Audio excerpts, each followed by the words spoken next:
and Shalom. Before I share my story today with all of you, and I call it a story of hope, knowing that there are those among us who will lay down their life for yours or mine, just as Jesus laid down his life for all of us to have eternal hope. Before I share a little more about that story, I'd like to ask all of you a question. Is there somebody here today who has a fear of speaking in public? I understand I'm not quite the only one. But the reason I share with you about my fear at times while I'm speaking, I develop panic attacks. And the first thing I want to do is run to the first exit I can run to.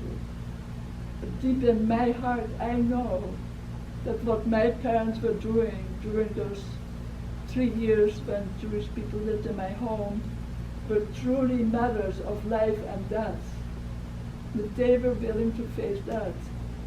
I must face my fear and tell you this amazing story where God allowed miracles to happen in our little home. And before I share a little more, I also like to share what it was that my parents shared in common, what gave them the courage to stand up to somebody as evil as Hitler. And what I realized is my mom, first of all, this is the home where all this took place. If you could go to the next picture. This is the street I grew up in. Our house would have been the very left side here, but that was cut off. Those are postcards I found, so that was very special. And this little plaza was my house. When we looked out, this is what we saw, a small plaza. And the next picture. I'd like to show you the picture of my parents. Later on I'll share more about the others. But my mom's name is Anneke Kooistra. My father's name is Anneke Kooistra. My mom grew up in a family with 3 siblings. My dad had actually 5 siblings, but they both had in common that they grew up in a very devout Protestant Christian home with a true love of God. And my father, again, also had a similar upbringing, and I know that that was the power behind their decision, because out of their love for Jesus, they were willing to risk their life and help the Jewish people. Something very tragic happened in my mom's home when she was only a year and a half old. It was her mother who had struggled with very serious asthma attacks. One day, my grandmother knew that this was the day that she was going to heaven. And as she said goodbye to her 4 young children and to her little baby, 1.5-year-old Helge, what my grandmother did not know was that God had a mission for that little baby. And also something very tragic happens in my dad's home. When my father he was the second oldest, 11 years old. Also his mother became very, very seriously ill. And all the children were sent away from the home. And when they came home, a month later, there was one empty chair around the table.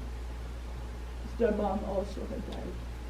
But my grandmother did not know that God also had a mission for her 11-year-old son, Vodka. But the one part that my mom did not share in common with my father was that my dad grew up and became a very rebellious child.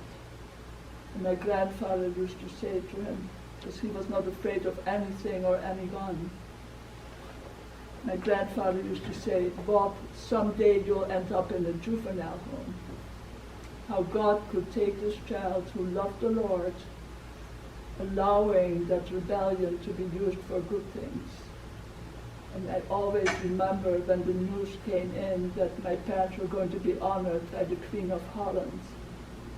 And I remember thinking, I wish my grandfather, that he was alive today to see his son, who he thought would end up in a juvenile home, being honored by our Queen. The one thing that I forgot to actually share with you, that about 10 years ago I started an experiment, and it was a small group, about 60 people, Jewish women in Birmingham here in Michigan. When I spoke to them, I asked them, I said, I'd like to start an experiment. And my request to all of you is that just in case I develop a panic attack, would all of you send your love and your support to me? And they were all nodding, yes, that they were willing to do that. And then one of the women, she raised her hand. She said, "Oh, Anneke, I can give you one of my tranquilizers."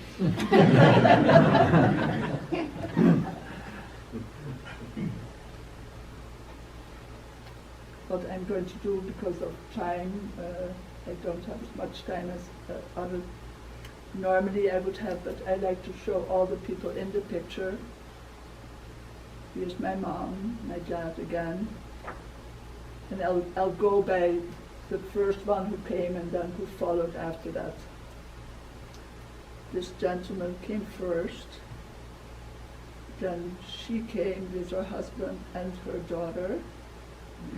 And then she came with her mom afterwards. And then later on, this is mother-daughter. And then the brother to her, and the father also came later. So as you realize, it makes 8 people. And then I'll show you my younger sister, her name is Rietje. My older sister, her name is Romy, and this is me. And both my younger sister and I were sitting on this lap of 2 Canadian soldiers who helped liberate Holland.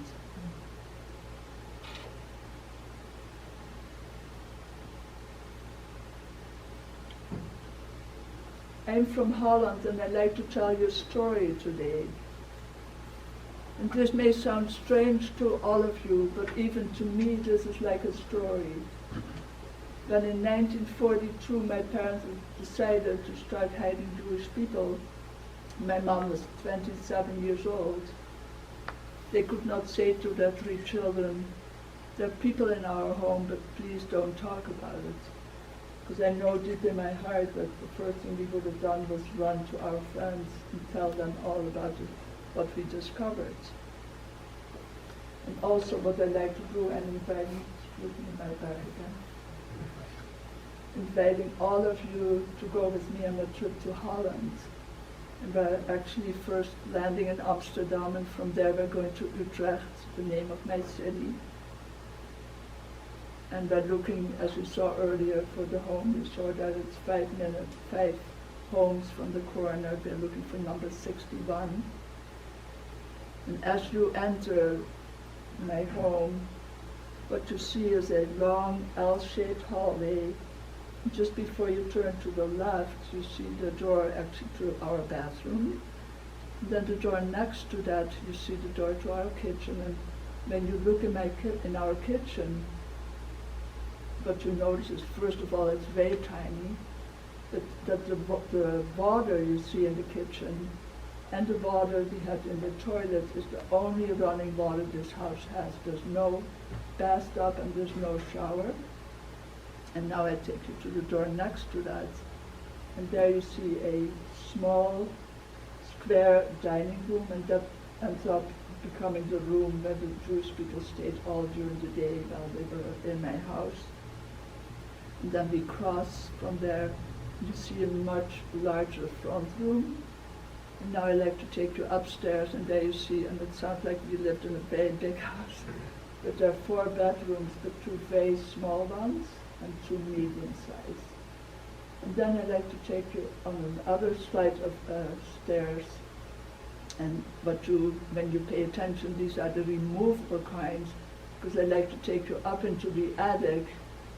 because whenever my mom was feeding the Jewish people, she would put us up into the attic, close the lid so we could not come down, and then even remove the stairs. Much of what you're about to hear, I heard from my own parents or from the age who lived with us.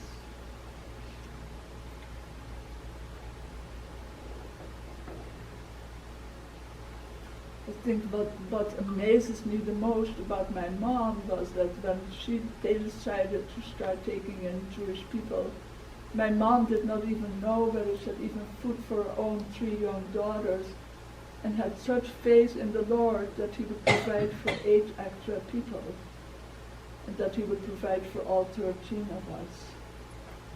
That is the message I need to take all over, that to have that kind of faith, and that God honored that by providing for us. And not only that, keeping us safe as well. Even though the Germans had occupied Holland in 1940, life was not bad. In fact, many people did not mind since several matters had improved. Those who had very little income paid no income tax at all. Life almost seemed like it was a little bit better than when our Queen was still in our country. Then in the year 1941, the Germans started restricting the Jewish people from using certain public facilities, like buses or tramways, later on trains. They even had to start using the Star of David to identify themselves. It was then that the Dutch changed their mind about this occupation. In fact, when they found out that Jews were taken on transports to Germany, some of the Dutch tried to help them. But when the Germans found those, they received the very same fate as the Jews' transportation to Germany. When my father, who was working with the underground, found out about all this, he and my mother were confronted with the very difficult fact to either know about this and not do anything, and try to do whatever they could to help.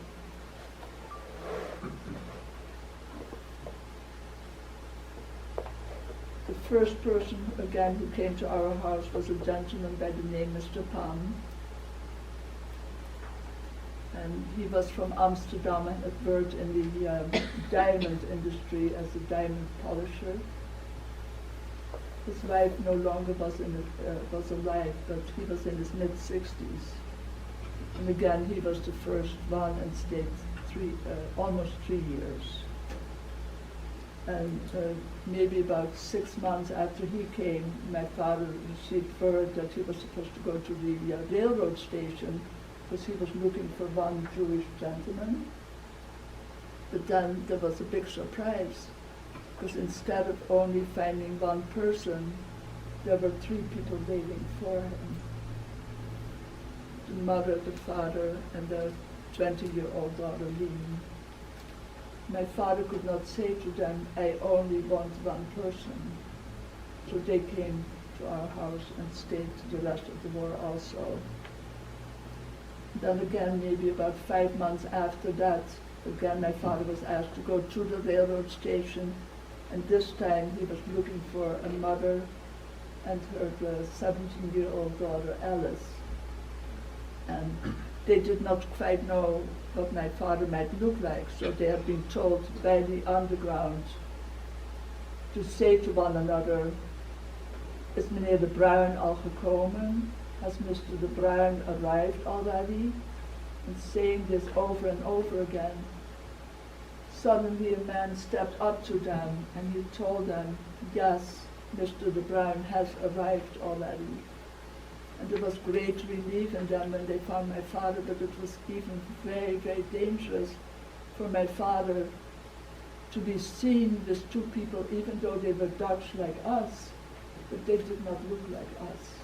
And had the Nazi soldiers seen them, he would have definitely, even though they were carrying false identity papers, it could have been very, very dangerous. So when they arrived safely at our home, they also felt great relief. And then what my parents realized was that the mother and the daughter, and actually the daughter is still alive and lives in Jerusalem. She's now 93 years old. I spoke with her not very long ago. We've stayed in very, very close touch. But what my parents were aware of, that they had become very lonely for the father and the son. And without saying something to them, my father went to their hiding place and brought them also to our house. And the mother of Alice, who's standing here, she used to say that our house was made out of rubber because every time when we needed more room, the house stretched. But what she also said was that even though she was not a religious Jew, that God had put a cross on our roof and said, this house may not be touched. And I know for a fact that was that cross. And this group of people stayed in that small room that you saw earlier. And it was a room that could be locked from the inside because my father made a small lock on top of the door. And we had been told by my father, that has become my work room, and don't you ever dare enter that room because you will be spanked in such a way that you'll never forget it. And he told us also that the room was really dirty. And whenever we passed that door, we almost walked a little bit away from the door, and we did not find out who were behind that door until the 5th of May 1945, when the war was over. What my parents also realized was that it was not enough to have 8 people in your house. What would happen if somebody came to the door? Where would they all go?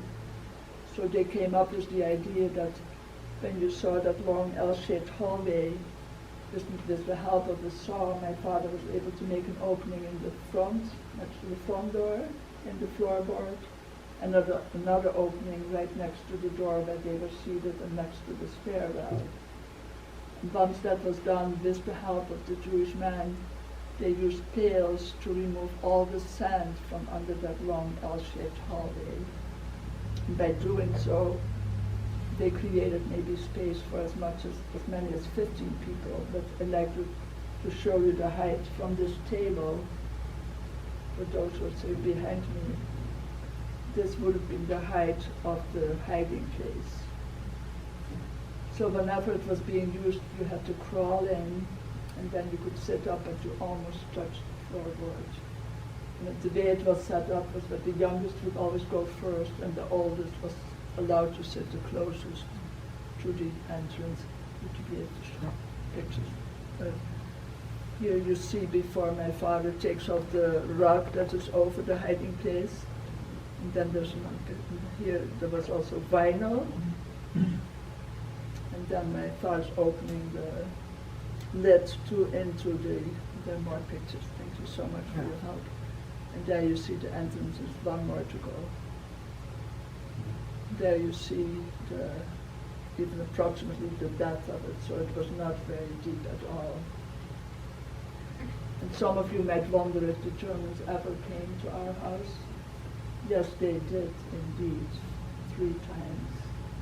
And the first 2 times when they came, it was just one soldier was sent to every house.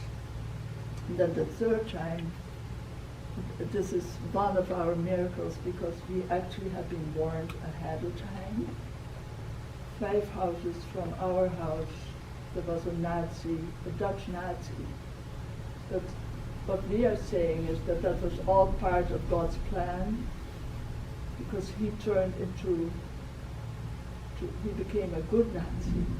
Whenever he heard that they were going to search the homes, he would tell his next door neighbor, and that was a Catholic family with 6 sons and 2 daughters.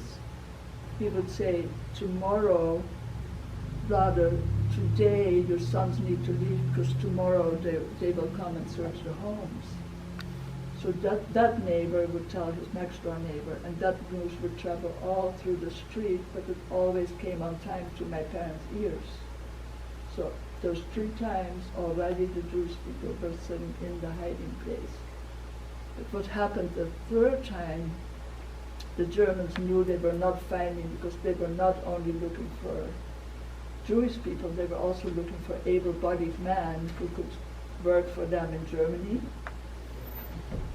So they sent 3 soldiers to every house, and the way it happened in my house, my mom had actually prepared as if she was doing her spring cleaning. She had a chair on top of the table and she was polishing that and even put a little scarf on her hair to keep it clean. When the first soldier came in, he walked in the front door, into the kitchen, out the back door, so no one could escape from the back. And then the second soldier, he was the one who was going to do this. He stayed in that hallway, and so no one could escape from the front door. And then the third soldier, he ended up going all through the house, searching. And when he saw my mother, he asked her, "Where is your husband?" And my mother just, she acted like she had no idea where my father was, and that was the only time out of the 3 times that my dad was inside the hiding place with the 8.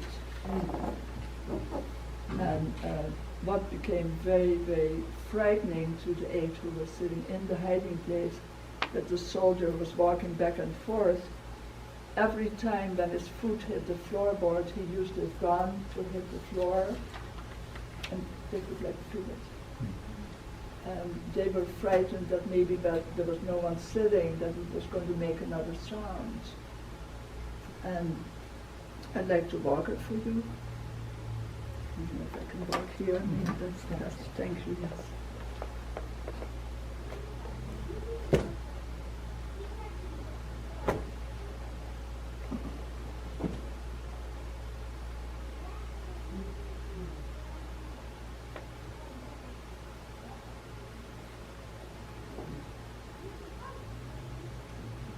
One time when I was visiting my parents, and my dad already had passed away, suddenly I was sitting upstairs in my bedroom, and suddenly the thought came, what would have happened if somebody sneezed?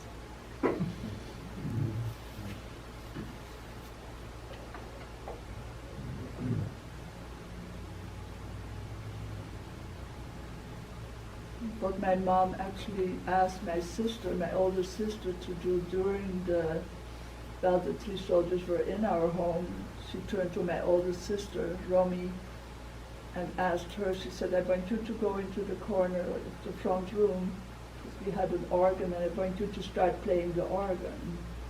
And then she turned to me and she said, "Anneke, I want you to go into the backyard, and I'd like you to talk with the soldier, because maybe he has a little girl just like you, and maybe he misses her." There's very, very little I remember about the war, but that day truly stands out in my mind. I remember that he was quite short and stocky. He had like a blondish brush haircut. But I also remember he had this a heavy link silver bracelet on his wrist. And he was talking to me in German, and I could not understand. And I spoke with him in Dutch, and he could not understand me.